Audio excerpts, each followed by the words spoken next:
غزوہ احد کے موقع پر جب یہ خبر پھیل جاتی ہے کہ حضور علیہ السلام کا انتقال ہو گیا، حضور شہید کر دیے گئے، تو مدینہ المنورہ میں ایک کوہرام مچ گیا، حتیٰ کہ عورتیں بے چین ہو گئیں، مضطرب ہو گئیں۔ تو ایک انصاری خاتون میدان احد کی طرف بھاگی، اس کا بھائی بھی جنگ میں شریک تھا، اس کا شوہر بھی شریک تھا، اس کا بیٹا بھی شریک تھا جنگ میں، اور اس کا والد بھی شریک تھا۔ یہ چاروں رشتے ہوتے ہیں، تو یہ چاروں کے چاروں شریک تھے اس جنگ میں۔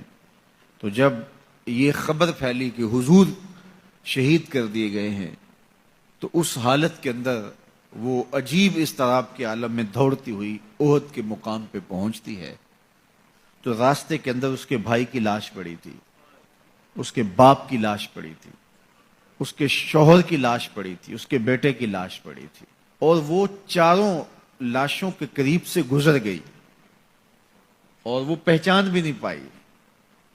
تو پوچھتی ہے یہ کس کی لاشیں ہیں؟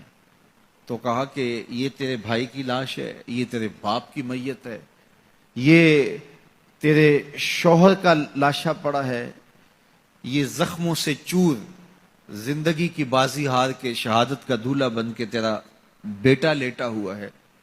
تو وہ کہنے لگی کہ مجھے یہ بتاؤ میرے حضور کیسے ہیں، مجھے یہ بتاؤ میرے حضور کیسے ہیں۔ تو لوگوں نے کہا کہ حضور خیریت سے ہیں۔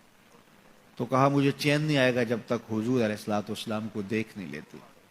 پھر اس خاتون کو جس کے 4 عزیز رشتے بچھڑ گئے تھے، اور بھائی نے، بیٹے نے، اور شوہر اور باپ نے شہادت کا جام نوش کیا تھا، پورا گھر کا گھر آج احد کے میدان میں بچھا ہوا ہے، تو کہا مجھے حضور تک لے جاؤ۔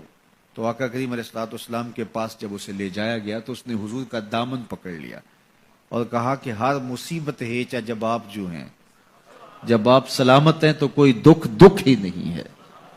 تو ان کی یہ محبت اور ان کا یہ پیار دیکھنے کو نصیب ہوتا ہے، ورنہ ایسے مواقع پہ جب اتنے عزیز رشتے بچھڑ جائیں تو پھر اپنے جذبات پہ کون قابو رکھ پاتا ہے اور کون کسی کو یاد رکھتا ہے۔ لیکن ان کی محبت بڑھی ہوئی تھی ہر رشتے سے آگے، اور ہر عزیز، ہر رشتے دار، کائنات کی ہر شے سے زیادہ وہ حضور علیہ السلام سے پیار کرتے تھے۔